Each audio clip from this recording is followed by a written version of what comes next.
All right. Good morning, everyone. Thank you so much for joining us for the Teaching Career Preparation Skills session today on networking and informational interviews.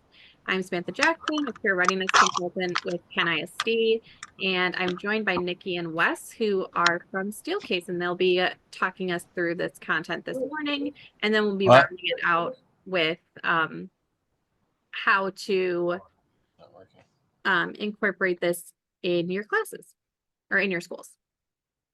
So real quick, for those who aren't familiar, and if you've heard this a million times, I am so sorry.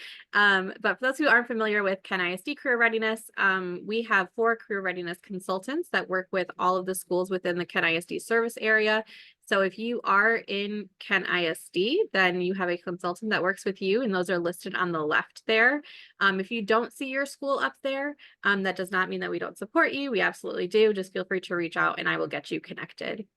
The overarching goal of our department is really helping engage in that K through 12 career readiness planning process. So really focusing on the whole spectrum, making sure that students are getting a lot of exposure and opportunities to understand careers before they get to high school and have to make those really important decisions. So some of the ways we do that, we provide professional development like this regionally. We also provide professional development within specific schools with smaller teams. We help with EDP implementation, so helping with things like your softwares, if you're using Zello or Naviance or Maven or Score or any of those things, we help with that. Connecting industry to classrooms, so taking students out on industry tours, bringing in guest speakers, hosting career fairs, things like that. And then helping to develop career readiness resources. So if you ever have a need for a resource, you're not sure where to find it, or you need something made, we are happy to either find those things or help create them for you. So I've got just a quick warm up question here. So please feel free to throw this stuff in the chat. I get all these up here. So a couple quick questions for you. Do you enjoy networking? What words come to mind when you think of networking? And have you ever heard about an opportunity or been considered for an opportunity because of a connection that you had? I'll give you just a minute to throw some answers in the chat if you would like. And while you're doing that, because I know it will come up for your sketches, there's no form or anything you need to fill out. Please just make sure that your name is, some combination of your first and or last name so that we can match it to the Zoom list that we get. I think everyone looks pretty good. If you have like a pretty common first name, just make sure you add in your last name just so I can make sure that we get it to the right person.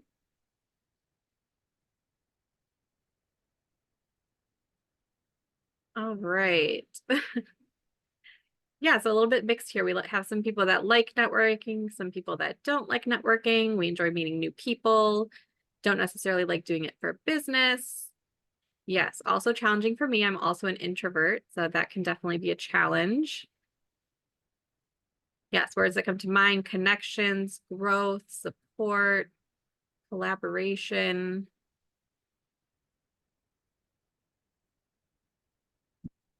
Ooh, that's a good distinction. Don't like it on social platforms, but in person is okay. New relationships. Yeah, has anyone ever heard about an opportunity through someone that you know in your network or been considered for an opportunity because of a connection?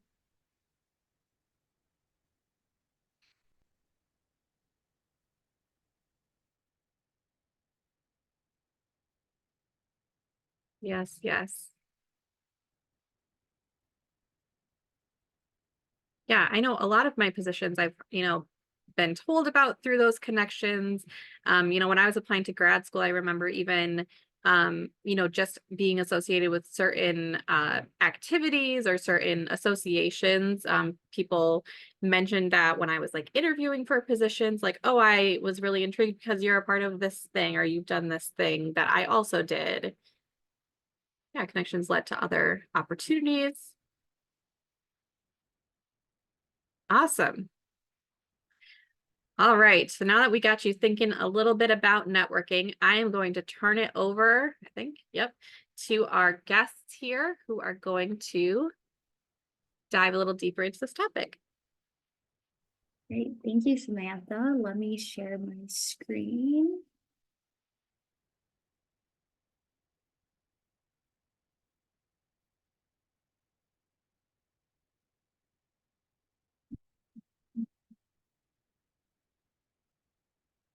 You guys see my PowerPoint?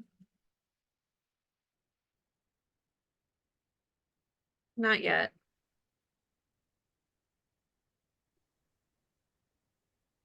Oh. There it is.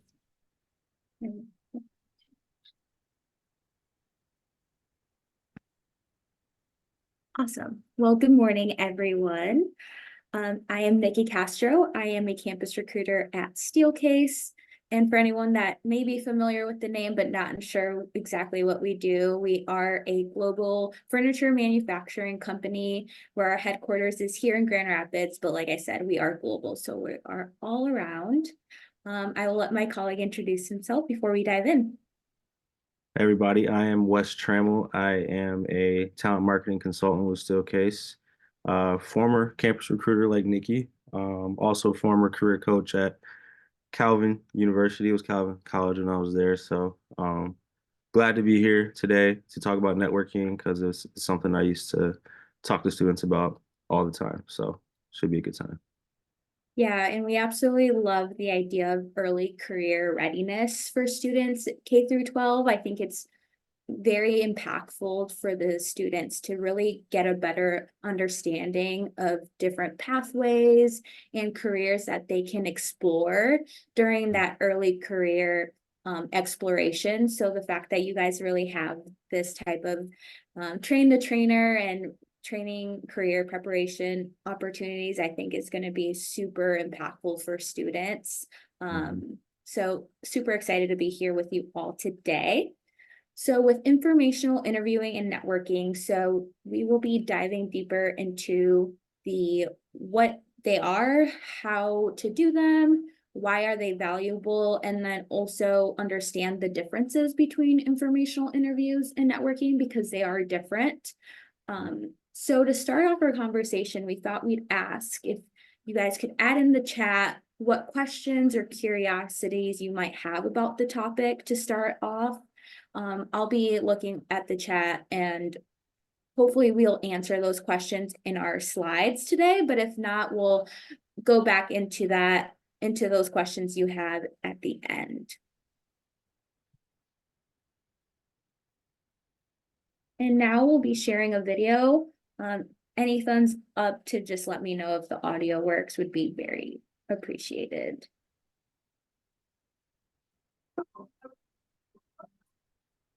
An informational interview is an amazingly powerful tool. It can help you learn about different types of work you're interested in. And by providing inside perspective, it may even connect you to opportunities you couldn't see from the outside. So let's take a look at what informational interviewing is all about. An informational interview is not a job interview, and it's not a tricky way to get a job. If you're asking for a job and they do have one, then they'll likely start judging whether you're a good fit. And if they don't have one, then that conversation ends there. The key to a successful informational interview is curiosity. With sincere curiosity and good questions about your interviewee's life and experience, you gain insights into their successes, failures, how they got where they are, and what's important to them. Your curiosity will lead to an authentically engaged conversation, which also opens the door for the interviewee to get curious about you. The professional you're speaking with might say something like, "Wow, you're asking some really good questions." And in that transition, informational interviewing becomes even more valuable for someone looking for work. Informational interviews give you an opportunity to see what kinds of work resonate with you and help you determine what communities you would like to be a part of. In a good informational interview, the professional you speak with gets a lot out of the conversation too. They get to discuss their life and their work with someone who's curious about their experience and values their expertise. Plus, they get the pleasure of talking with someone who's genuinely interested in what they do. How do you do it well? Here are 5 tips to get you started. First, do your homework. Take some time to research LinkedIn or other online platforms to learn about the professional you're interviewing. Consider what questions you have about their life and work. The second tip is to try to meet in person. On the phone is okay, but face to face is best. 3, always try to buy the coffee or lunch. Your interviewee is giving you their time. Paying is a good way of showing your appreciation and beginning to create a connection. 4, ask your interviewee who else they recommend you talk with. If the interview has gone well, they may be willing to connect you to other professionals you can learn from and who might have opportunities for you. Finally, tip number 5, after the interview, send a thank you. Email is okay, but a handwritten note is even better. And if they ask you to keep them posted on your progress, do so.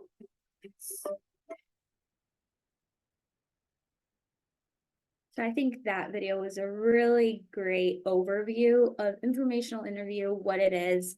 I like to say that sometimes I don't like the title that it was given because of the formality it gives it, because when I think about it, it's really not formal at all. It's very informal. It's almost more of like a coffee chat connection that you will schedule with someone to just get to know them, get to know more about their career, their pathway and journey into the role that they're in currently. So it's really the opportunity to gather that information and see how things that they went through in life, you might be able to get some like pointers, some tips, some advice on how you can do so as well in your career. And I think the biggest thing about informational interviewing is that it lets you explore different career fields and just learn about various job roles and responsibilities. And through that, you can understand what you like about certain roles and then what things you might not like. As a campus recruiter at Steelcase, I actually started off as an intern, and I'll go into my story towards the end of our conversation today, but I really had no idea what I wanted to do. And I was a junior in college, and with the opportunity that I was given through the West Michigan Hispanic Chamber of Commerce, I was able to build my network. I was able to connect with professionals in the workforce, and ultimately that got me where I am today. And so I would say informational interviewing and networking is a big piece to really dive deeper into where you want to go after high school, after college, wherever that might be for you. And then why are they valuable? Like we said, just exploring different career opportunities and responsibilities. They give you an understanding also of different companies and organizations, their culture, their insights, and also if they have any job opportunities. Like the video said, that it ends up being a conversation that it can be brought up like, oh, we do have a job opening, after learning more about your interests, you might actually be a fit for this role. That could really pop up into the conversation. And then just gaining exposure from different people, like I said, and their job functions and what you can consider for a future career.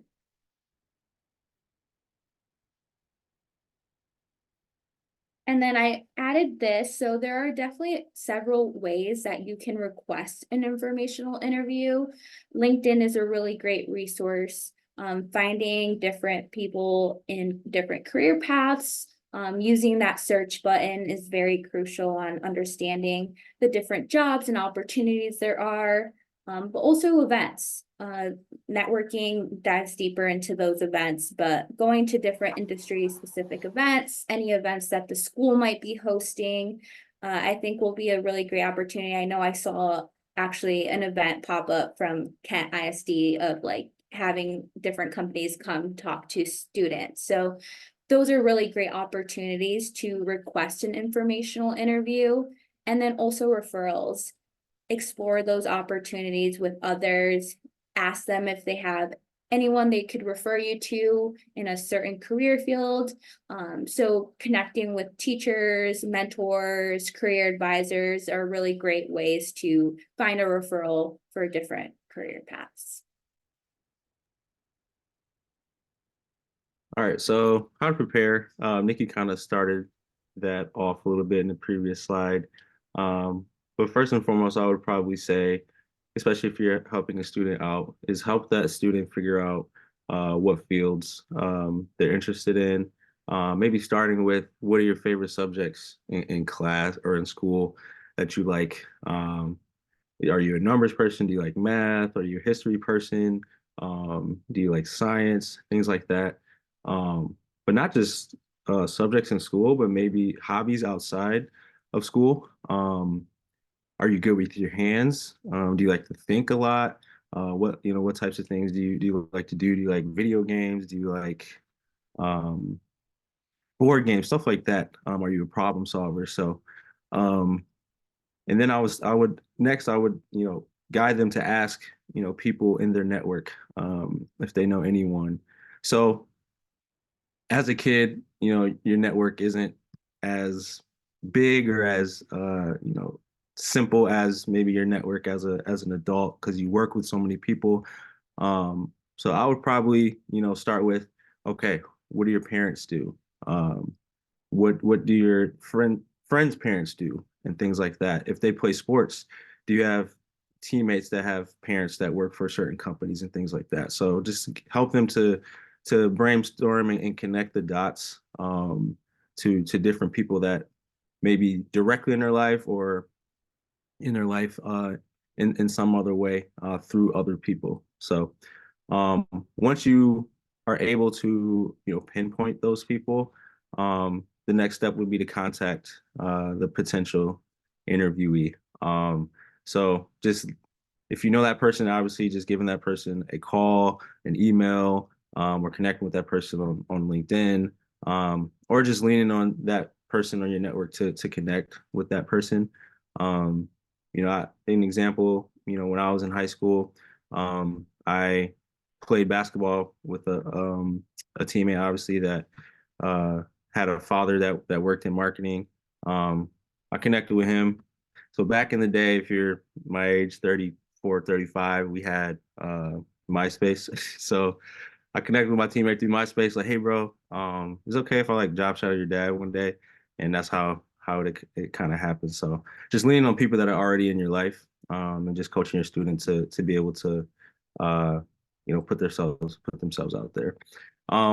So if you have that informational interview set, and you have a date and things like that, the next thing to do, I would say, is to research the interviewee's role, the person that you will be interviewing, and research the company too. So for me, that would kind of eliminate that 20 minutes of time where you're just, hey, what is Steelcase? What exactly do you do? You can kind of get right into the meat of things, or you can base your questions off the knowledge that you already have. So, oh, hey, so I know Steelcase, I know they create office furniture and stuff like that.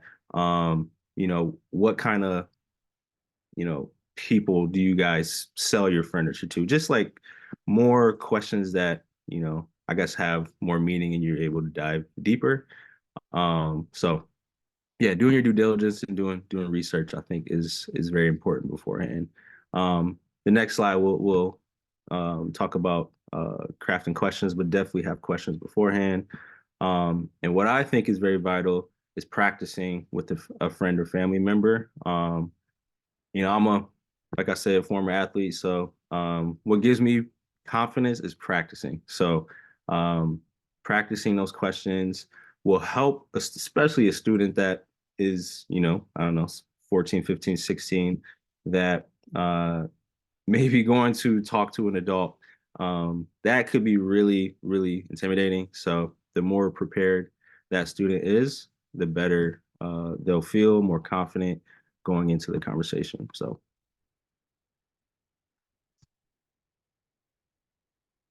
great questions to start with. I would say the key is to learn the interviewee's story, how they got to their current role and their honest opinion on the field. So um, for me, I would encourage the student to, figure out the mindset. Like, how did you know? Like, what, just from the very beginning, like, what other things were you interested in? What other fields or what other majors or what other interests did you have? And how did you narrow that down? How did you know engineering was for you? What initially, what interested you in that? Um, just to get how their mind worked. And like, what did you do? How did you uh, kind of develop that interest even more? Did you, join any extracurricular activities? Did you, you know, do things on your own? Did you like learn how to build a toy car or break apart a computer? Just stuff like that. Like, how did you develop that interest even more? Um, but other questions, how did you get into your field, obviously? How did you know that it was right for you? Um, what do you enjoy most about your work?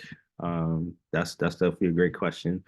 What do you enjoy least about your work? So that I'll get into this story later, but that's something really that everybody wants to know. Like, we all see the glamour of maybe being a doctor, saving lives, right? But there are some things that on the other side that maybe doctors don't like, obviously losing patients and things like that. So what is it that you can't stand about your job? Because there's different things about everybody's job that they don't like.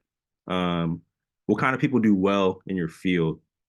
What kind of soft skills do you need? What kind of personality do you need? That's important to know because does my personality fit this field? So would I do well in this field based off my personality and my skill set? What do you wish, my favorite, all-time favorite, what do you wish you would have known at my age, or what are some things that you would have done differently? I ask that question a lot to people, especially people that like teach me and stuff like that. Just because I'm big on, okay, because I'm a backstory, I'm a younger sibling. So that's kind of how I learned. My older brother and older sister were pretty mischievous. So I would like be like, all right. So they got in trouble for that. I'm not gonna do that. I'm gonna do something different so I can just learning from other people's mistakes. That's actually what I learned to do at a young age. So I think that's very vital for young people to ask older professionals so they can not make those same mistakes. Oh, diving deeper into the understanding on the differences between informational interviews and networking. So they are related, but not exactly the same thing. I would say informational interviews are a lot more of those one-on-one conversations, really the meaningful conversation of learning more about someone's field, their careers and experiences. While networking is more of the act of building your professional network. It doesn't even have to be building your professional network. It could just be building your network. Really, I think it's crucial when it comes to networking, being able to connect with someone on more of a conversational level, to get those meaningful relationships out of them. So they don't have to be professional. It's just really building your network, who you know.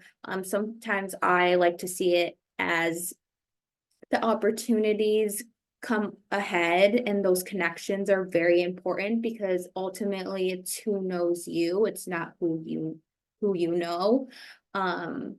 Because like we had that conversation even earlier today with Samantha's like, how did you get your job through a connection you had? People ultimately think about, oh, this role just opened up here, I know of this person. So it really goes back on who knows you. And so building upon those networks, that network is really crucial. But I would say informational interviews are part of the networking process. So they really do go hand in hand. And we're going to dive deeper into understanding what networking is and how you can build that upon that upon those important relationships. So now looking at the value of networking, I would say the benefit of that really goes down to how much you put into it. So as an introvert myself, I relate to a lot of you that went into that chat of, sometimes it's really hard to network being an introvert, especially even in my role specifically. A lot of people don't see me as an introvert, but ultimately when I do go back home, I am an introvert. So it's just balancing that, at times I do have to push myself out of my comfort zone to build those meaningful networks and build upon those opportunities given at either events, meeting students. It's really just pushing through that and just making conversation, getting to know someone and find ways you might relate, any connections you might have. It's really useful to ask yourself how much you value networking, and just remember the importance that it goes both ways. And you can build your network both within the company that you are at or externally as well. And lastly, I would say it is a two-way street. So you shouldn't always put that pressure on yourself of like, I need to be the one asking all these questions. Like, I need to be the one diving deeper into the conversation. It really is a two-way street. So thinking about now on like what you and others can, like thinking about it in that way of how can you and others help each other in different ways. But like I said, it really goes down to asking yourself, how beneficial is that networking piece for me in my life, in my career pathway, and how am I going to improve that, and what steps am I going to take to build that? Yeah, I like to add something, Nikki, real quick, because I saw some people in the chat say it's like Desiree said that networking is a strong suit as I'm pretty quiet. I'm the same way. I'm a pretty introverted guy.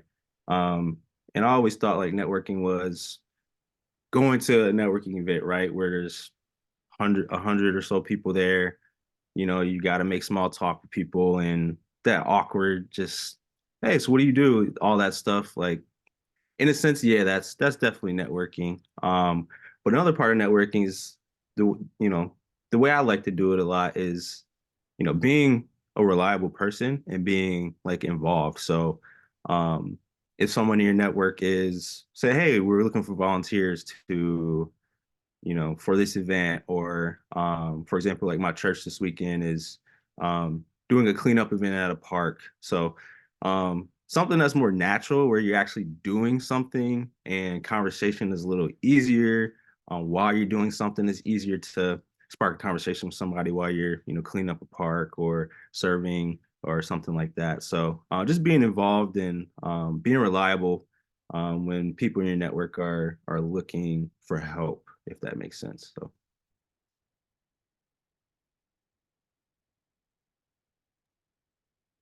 Now looking at ways to maintain the networking relationships, including follow-up. So being able to follow up is really crucial in regards to maintaining those relationships. I think this goes with informational interviews as well. Both informational interviews and networking, you should follow up. Sending that personalized email or handwritten note is a really great way to connect back with them. Show your appreciation and just express interest in staying connected, building upon that relationship further. Using LinkedIn and social platforms is a great way to do so. Like LinkedIn is connecting with that person afterwards, sending them a quick personalized note. Hey, we met at this event. I'd love to connect with you here. And something very similar to that via email. We do have a template in the next slide that showcases what that can look like.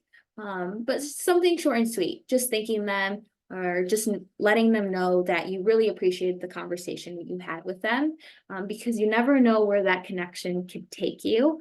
And also attending, like I said, those events and conferences and reconnecting with with your contacts or the people that you met previously. So let's say you met Samantha at this certain event, and then you see her again somewhere else. It's like going back up to them and, telling them that, you met them somewhere else. Maybe they don't quite remember. Sometimes we meet so many people at different events. Like Wes said, sometimes you're going to a conference with over 100 people. But reminding them that you remember them is also something that can help out build upon that relationship further. So this is just an example of a follow-up. It doesn't have to be this long, but something short and sweet, just thanking them for their time, or if you did just meet them more casually in a network setting, you can switch up the wording in a way. But this is a great example of just how you can follow up with someone.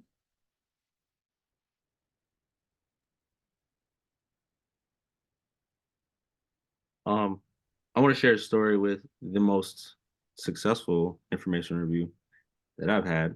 And the ending isn't what you probably think it is. So I went to Grand Valley, and I was a sports management major.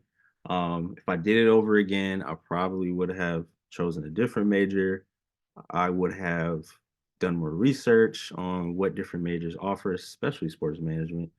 Um, so I kind of did all the research on the back end. So this is probably late in my junior year, where I was like, hey, I think I'm interested in being an athletic director.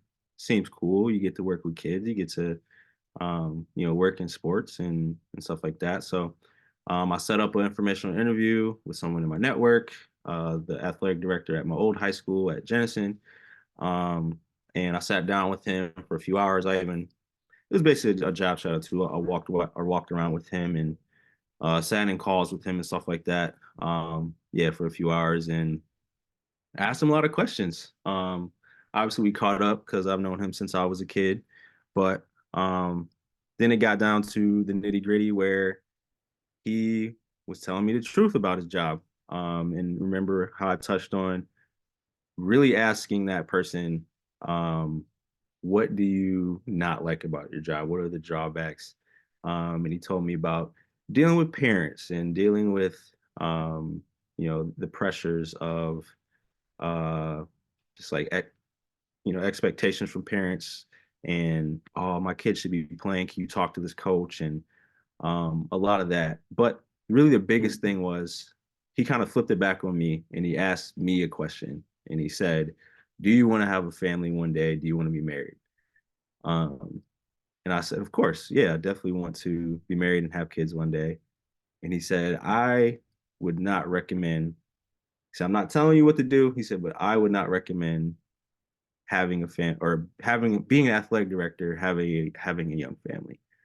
Because I come in with the rest of the school staff and teachers, but I leave later. So I come in around 8 a.m. and I'm here running like in case practices, something goes wrong with practices, something goes wrong with games, something goes wrong with tournaments. I'm here all day Saturday sometimes. I don't see my kids a lot. So they actually live in Byron Center. And when he got the job at Jenison, he had his kids transfer to Jenison High School because that was really the only time he could see his boys was driving to school.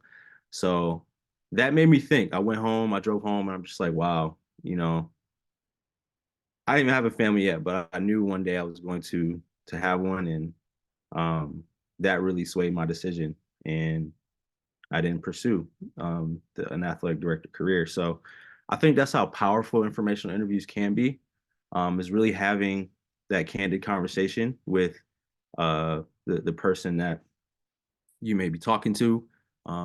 Because, yeah, you'll definitely learn a lot. And I'm grateful for that conversation even to this day. And that was about 12, 13 years ago. So. And I also wanted to share my story as well with you all. I mentioned it a little earlier, but the way I got my foot in the door at Steelcase, I did this fellowship program through the Hispanic Chamber of Commerce. The purpose of this fellowship program was to help first generation Latinx students get their foot in the door and really dive deep into career exploration to gain an internship in college. And so I did this fellowship program called Building Bridges Through Education, which is now Futuro Leaders.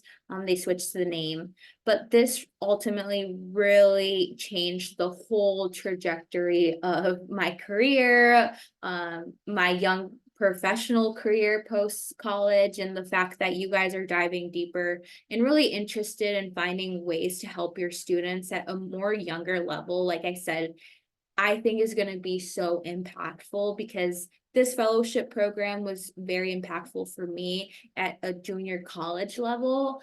And so with this fellowship, primarily they helped us build our resumes, get on LinkedIn, and also build our network with a lot of their community partners, which Steelcase was one of their community partners. And so Wes was on the campus recruiting team at the time, and they would send different internship opportunities to the chamber, letting them know that they're available for the students and they'd be interested in having them apply. And so this role seemed interesting to me. I didn't really have a clear understanding that HR was something that I was really interested in. I got a business management degree.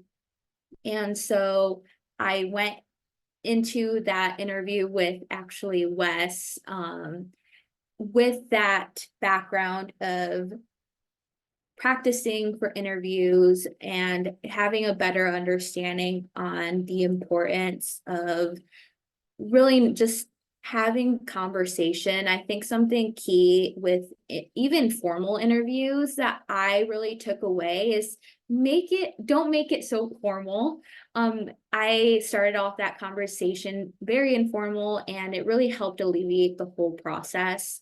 And so from that story, all I wanted to share was that career readiness is really something that helped me through this fellowship program. And I think with the little nuggets that I hope you guys learned today, you can also go back with your students to help them better understand how they can start doing that career exploration earlier on and have those really important conversations that will truly have an impact on them in the future.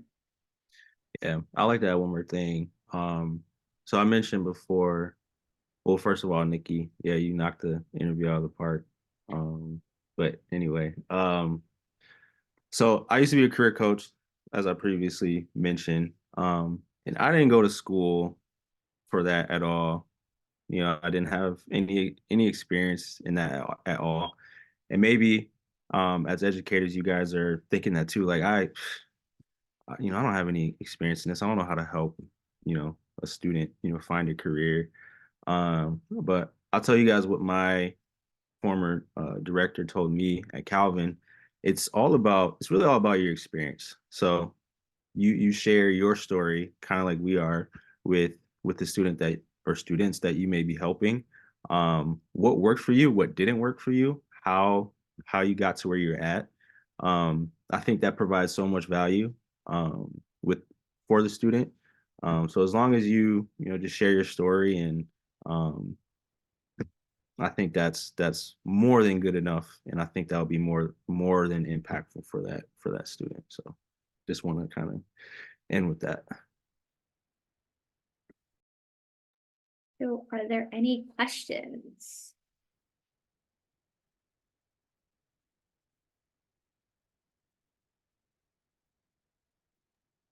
You can feel free to put those in the chat or take yourself off mute if you have any questions right now. We'll also have time for questions at the very, very end in case you're still thinking of them.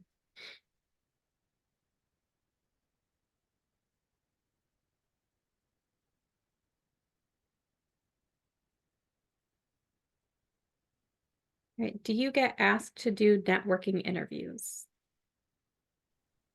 Yes, I do. I do quite a bit actually. I did one actually last Friday. I enjoy doing them. So if you actually know anyone or any students that are interested, I'd be more than happy to chat. But yeah, I do get asked quite a bit. I do too, but with me being in the role that I'm in, it's almost always like wanting to learn more about a certain role. There are times that I do get asked more of like a broader networking interview, which I love doing as well. But when it does come to an actual role, sometimes the best way that a student can go to the next step is I recommend them actually applying for an internship role first, and then we can start that conversation of them learning more about the actual position itself. But I also love doing networking interviews and being able to share my story with students, like Wes said, really does have an impact. And so always love to give back as well. So yes.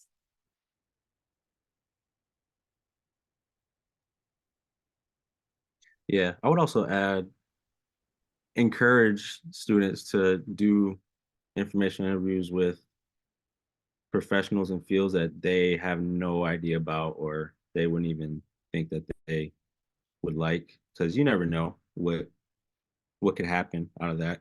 Um, so anyone in your network, it could be someone that works a job that you've never even heard of before, because you never know that could spark. So Something also to jump off of that is sometimes I may not be the right person to talk to in regards to maybe a specific career field that someone's interested in. And there are times that I can actually connect a student with someone that is actually in that profession. So if anyone wants to learn more about Steelcase, a certain career path, for example, a student from Kelvin University actually reached out after they did a tour here at Steelcase, and she's interested in graphic design. Well, I'm not a graphic designer. I really couldn't talk to her about that career field, but I actually have a close friend here at Steelcase that was a graphic design intern, and now she switched roles into more of like a merchandising design role. And so I just quickly got that connection built, and they're meeting next week. So that's also another example of a resource that we can be to students as well.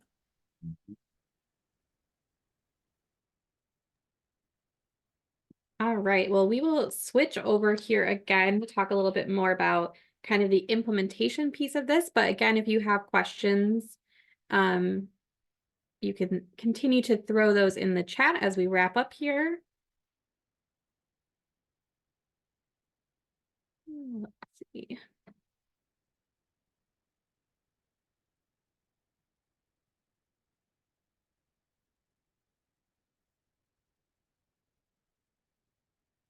Okay. Hoping I got all my things back up the right way. All right, so a couple of things I wanted to note before we kind of jump into that piece, just kind of going off of what Wes and Nikki have already shared. One really important thing to me is the idea that networking, I think a lot of times when we hear like a networking event, right, a lot of time that's about your career or trying to, meet people that can help you further your career. But networking really happens every single day, right? It's, again, like Nikki said, it's all about connections. So even as I meet with people within schools, or, even as we were preparing for this presentation, as I was talking to Nikki and Wes and I realized that not only were we both former college career coaches, but that we had a connection through athletics. And so we were able to kind of take that offline to talk about something else. So again, it doesn't always have to just be about career.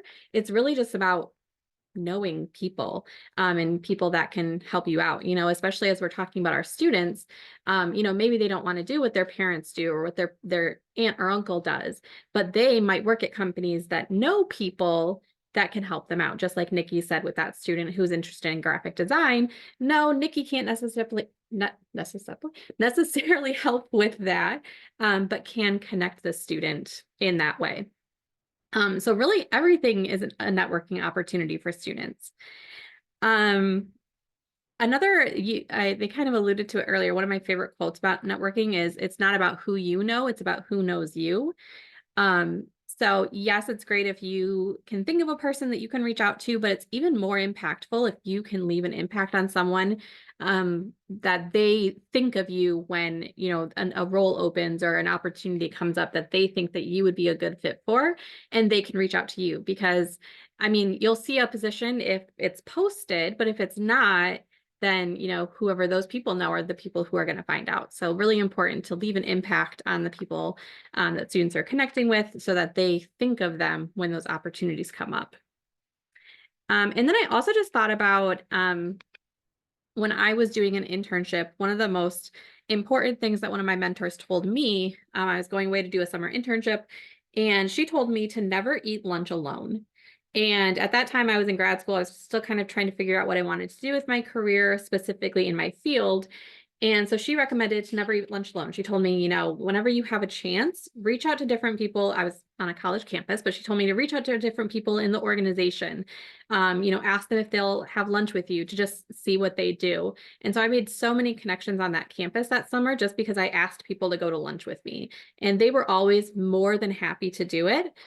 So if your students are doing, you know, a part-time summer job, or if they're, you know, doing an internship or something over the summer, definitely encourage them to reach out to multiple people beyond their department. You know, a lot of times summer jobs are not exactly the thing they want to do, but maybe they're working for, I don't know, McDonald's, and they want to like learn about business, right? So are there people within that organization that they can reach out to that can continue to give them some more information? All right, so now jumping into the kind of K-12 implementation piece here. So starting with our elementary school friends. In elementary school, I really recommend just focusing on the idea that career skills are life skills, right? So no, we're not necessarily saying this is how you network, but we are teaching them the importance of making connections, learning how to communicate with others, finding common interests. So it's just more about those just general kind of life skills that will help them in the future. So again, it's important to know how to introduce themselves, how to have conversations with others, how to ask for help. And, you know, even when introducing the idea, you know, having them, you know, work on some basic career skills, like how do you shake someone's hand, or how do you maintain eye contact or introduce yourself to others?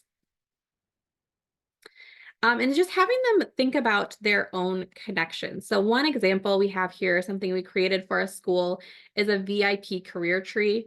So having them look at the very important people in their lives, that could be family, friends, you know, people in organizations that they're in, and having them think about the different types of careers they have and how they might help them. How could they go to them? What could they go to them for? A really fun activity I've seen to, again, really just introduce this idea of networking to our elementary students is having them do an activity where, you know, maybe they're walking around, you give them a piece of paper, you ask them to go and, you know, talk to a couple of other students and find something that they have in common. And once they do that, they can write down, you know, they can have 2 or 3 signatures or so. You don't want to give them too much time because you don't want everyone to get around. But then, you know, collect all of those papers and then kind of map out where those connections are. So let's say this example up here, you know, let's say that, is my screen sharing? Yes. Okay. Sorry, it just doesn't have the green thing. Okay. But, you know, let's say that, you know, John is a student and John got signatures from Amy, Ann, and Matt. And Matt got signatures from Alex, who got a signature from Steve. So it's just trying to show them that web that's created with their connections. And so let's say, you know, John is a student that's interested in reading and wants to find someone else that's interested in reading. Maybe Amy, Ann, and Matt aren't interested in reading, but maybe Matt's like, hey, I talked to Alex and Alex is really interested in reading. So just showing them how, you know, even through just interest, so again, not career related, but just through interest, how they can use the people that they've made connections with to find other people with maybe some like interests. Another way that we've used this, is through having them like interview a friend. So, you know, sometimes you know, with elementary school, we're not going to necessarily have them do informational interviews with employers, but having them interview a friend or again, like a parent or family friend or something. You could do it, you know, tied to a specific job they're interested in, but you could also just do it in general, just to learn about people, again, just in kind of thinking about interests. And then similar to that second one I shared, but you could have students write down specific things about themselves. So what is your shoe size, or what is your favorite hobby? And then have them go around and try to find people that have those interests. And so not only does that help with just like classroom culture and just, finding things that are, interesting to each of them. But it also, can help them again, just realize how to build that connection with people and how that impacts their network. Another activity, and I didn't put this on here, that I love is when you like split students into groups, let's say you split them into groups of 3 or 4, and you ask them to find things that are very unique about their group, but that they all have in common. So they can't all say, oh, we're all in 3rd grade, but, trying to find something unique that maybe they're all interested in or they all have in common, that's just kind of like fun. And maybe you're trying to find the group with the most unique common interest. Again, just trying to have them learn about people, have them build those connections with others to see where their like interests are. All right, so for middle and high schoolers, the first thing I was thinking about is, we have to teach them these skills, right? So I talk to my husband about this all the time. He's a high school coach, and I'm like, he takes his, student athletes out to events, and he's like, oh, they don't know how to talk to people. Well, yeah, because they have to learn how to do it. It doesn't come naturally to all of us, just to know how to do it, especially when it has like that kind of formal feeling. We're not used to being in those environments, so it is a learned skill. So even things like, learning email and phone etiquette, like what are the parts of an email? Maybe you have students practice, writing an email to someone that they would be interested in talking to. So that could be like a career thing, or you could even tie it into your lessons. So maybe you're having them, pick a historical figure they would want to talk to and have them, write an email to Rosa Parks or something. And, have them write something specifically about why they're interested in talking to them. So it's not just, hello, I would like to talk to you, but what is it about them that makes them interested in learning more? You could do that with like a fictional character. If you're reading a book, have them write to those people. Oops, wrong thing. A lot of the schools that I work with have done, bringing in guest speakers or having career days or panels or things like that. So having students come up with the questions that they're asking them. And I know a lot of you are already doing this, but, give them some prepared questions because, they're not always going to know what to ask. But then encouraging them to come up with questions about things that are important to them, things that they would really like to know, just so that, again, they can practice those skills. And a lot of times, especially if we're doing it with a class or with a larger group, it can feel a little bit less intimidating than if they're just like one-on-one with a professional.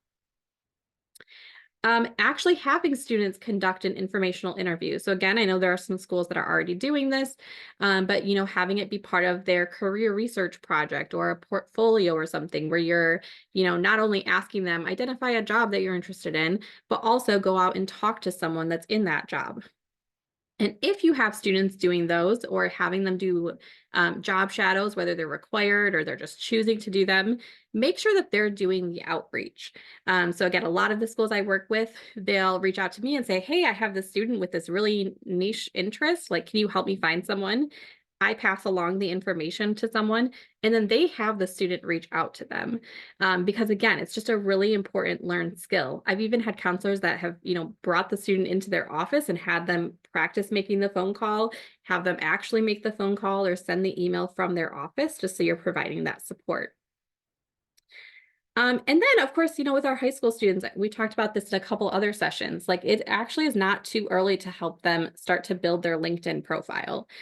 This is something, especially if, they're going out into the workforce or going to college, like, it's just a really great place to start actually kind of collecting their connections, right? Sometimes you meet people and you'll forget you met them, at an event a few years ago, and you'll forget, but then they'll pop up in your LinkedIn and it'll remind you either to connect with them or like, oh, that's actually a really good resource for me. So, obviously they're not going to be adding those people on Instagram or Snapchat or whatever. So LinkedIn is a nice professional place to kind of collect all of those connections that they've made.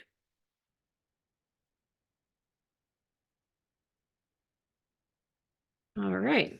I think that was all I had with just 1 minute left. So any final questions?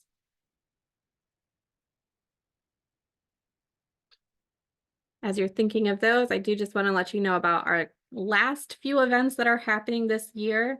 We're hoping to be able to share out our events for next year really, really soon here, so you can kind of plan for those. So we have the last in our college prep series will be May 7th, and that one is specifically focused on building a college culture in kindergarten through 8th grade, so focusing on our younger kiddos. Last two in our Career Readiness Network are April 24th and May 15th. Those two are in person, so they are in Kent County at the Kent ISD. So if you're local or willing to travel, we'd love to have you. April 24th, we're doing an apprenticeships panel. And May 15th, we're kind of doing like planning for the future. How can we help you kind of put some action steps and plan for next year? And then June 13th, also in person, one of our consultants will be taking some administrators, so principals, assistant principals, curriculum directors, out on an industry tour.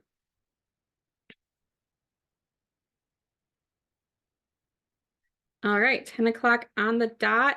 Again, we will send out the recording and the slides and everything. I'll share Wes and Nikki's contact info if they're okay with that. So if you want to connect with them further, you can absolutely do that.